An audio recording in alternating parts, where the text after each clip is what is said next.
ডালনা তো অনেক কিছুরই খেয়েছো। চলো আজ বানাবো ফুলকপি দিয়ে, যেটা রুটি, লুচি বা ভাত দিয়েও খেতে দারুণ লাগে। So hello everyone, welcome to Moumita's dream. আজকের রেসিপি আলু ফুলকপির ডালনা। এখানে মিডিয়াম সাইজে ফুলকপি কেটে নিয়েছি আর আলুগুলোকেও লম্বা করে কেটে নিয়েছি। কড়াই গরম করে কড়াইতে দিয়ে দিলাম সামান্য সর্ষের তেল। তেলটা গরম হয়ে যাওয়ার পর তেলের মধ্যে ফুলকপিগুলো দিয়ে দিয়েছি। দিয়ে দেব সামান্য নুন আর কালারের জন্য সামান্য হলুদ গুঁড়ো। ফুলকপিগুলোকে আমি লাল করে ভেজে নেব। ফুলকপিগুলো লাল করে ভেজে নেওয়া হয়ে গেছে। এবার এগুলোকে একটা পাত্রে তুলে রাখবো।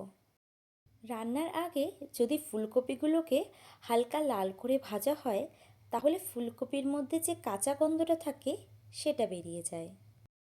এবার ওই তেলেই আলুগুলোকেও আমি ভেজে নেব।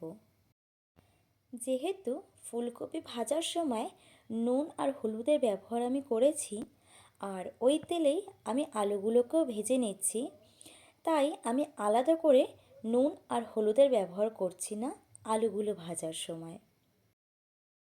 আলুগুলো লাল করে ভেজে নিয়েছি। এবার এগুলোকে একটা পাত্রে তুলে নেব। কড়াইতে দিয়ে দিচ্ছি আরও খানিকটা সর্ষের তেল। পুরো রান্নাটা আমি সর্ষের তেলেই করব। চাইলে তোমরা রিফাইন তেল রান্নাতে ব্যবহার করতে পারো। তেল গরম হয়ে এলে দিয়ে দেব দুটো শুকনো লঙ্কা, একটা তেজপাতা, অল্প গোটা গরম মশলা আর গোটা জিরে। ফোড়নটাকে 30 সেকেন্ডের মতো ভেজে নেব। ফোড়নটা থেকে খুব সুন্দর একটা মশলার গন্ধ বেরোচ্ছে। এই সময় দিয়ে দেব পেঁয়াজ কুচি। বড় সাইজের দুটো পেঁয়াজ রান্নাতে দিয়ে দিচ্ছি। পেঁয়াজটাকে লাল করে আমি ভেজে নেব। পেঁয়াজটা একদম গোল্ডেন করে ভেজে নিয়েছি। এবার দিয়ে দেব 1 চামচ আদা বাটা আর টমেটো। বড় সাইজের একটা টমেটো ছোট টুকরো টুকরো করে কেটে রান্নায় দিয়ে দিয়েছি। ফুলকপির ডালনায় রসুনের ব্যবহার করব না, কারণ ফুলকপির ডালনাতে রসুনের টেস্টটা ভালো লাগে না।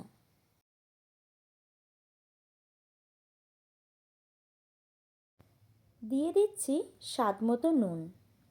নুনটা এখন দিয়ে দিলাম, এতে টমেটোটা খুব তাড়াতাড়ি গলে যাবে। টমেটো প্রায় গলে গেছে। এখন দিয়ে দেব 1/2 চামচ হলুদ গুঁড়ো, 1 চামচ জিরে গুঁড়ো, 1 চামচ ধনে গুঁড়ো, কালারের জন্য 1 চামচ কাশ্মীরি লঙ্কা গুঁড়ো, ঝালের জন্য 1 চামচ লাল লঙ্কা গুঁড়ো। মশলাগুলোকে একসাথে হালকা করে মিশিয়ে নেব। এরপরে দিয়ে দেব মটরশুঁটি। এখানে রান্নায় আমি ফ্রেশ মটরশুঁটি ব্যবহার করেছি। তোমাদের কাছে যদি ফ্রেশ মটরশুঁটি না থাকে, তাহলে ফ্রোজেন মটরশুঁটিও ব্যবহার করতে পারো। এবারে মশলাগুলোকে আমি খানিকক্ষণ কষিয়ে নেব, যতক্ষণ না মশলা থেকে তেল ছাড়ে, প্রায় 2 মিনিটের মতো। আর মশলাটা কষানোর সময় গ্যাসের ফ্লেমটাকে আমি মিডিয়ামে রেখে দেব।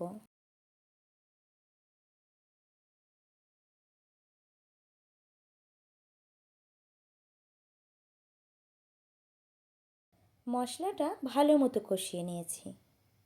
এখন দিয়ে দেব আগে থেকে ভেজে রাখা আলু।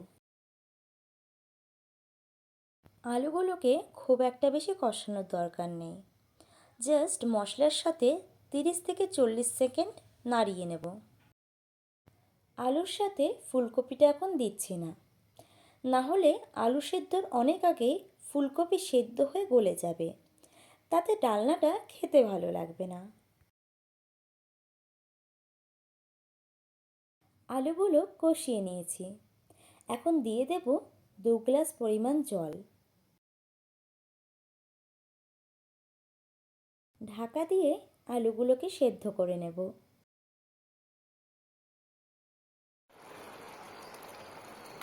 আলুগুলোকে 70% সেদ্ধ করে নিয়েছি। এই সময় দিয়ে দেব আগে থেকে ভেজে রাখা ফুলকপিগুলো। এই মুহূর্তে যদি ফুলকপিগুলো দেওয়া হয় তাহলে ফুলকপি গোটাও থাকবে আর সেদ্ধও হবে প্রপারভাবে।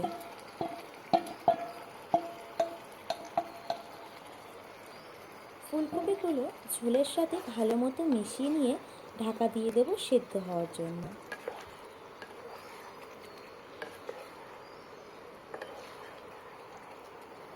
এই রান্নাতে ঝোলের পরিমাণটা কম রাখবো, তাই ঝোলটা টানিয়ে গা মাখা করে নেব।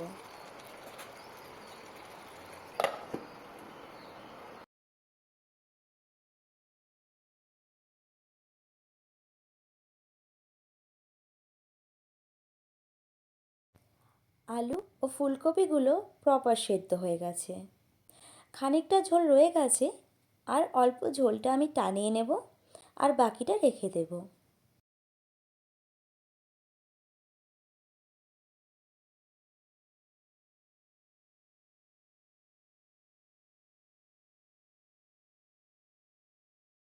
এখন দিয়ে দেব অল্প চিনি, হাফ চামচ গরম মশলার গুঁড়ো, 1 চামচ ঘি আর অল্প ধনেপাতা কুচি। সব কিছু ঝোলের সাথে ভালো মতো মিশিয়ে নেব। ব্যাস তৈরি হয়ে গেল আলু ফুলকপির ডালনা। নামানোর আগে দিয়ে দেব কয়েকটা চেরা কাঁচা লঙ্কা। কোনো কোনো দিন মাছ মাংসের বদলে এরকম তরকারিও কিন্তু খেতে খুব ভালো লাগে। যাওয়ার আগে চ্যানেলটা কিন্তু সাবস্ক্রাইব করতে ভুলো না। দেখা হবে নতুন এক ভিডিওর সাথে। ততক্ষণের জন্য টাটা।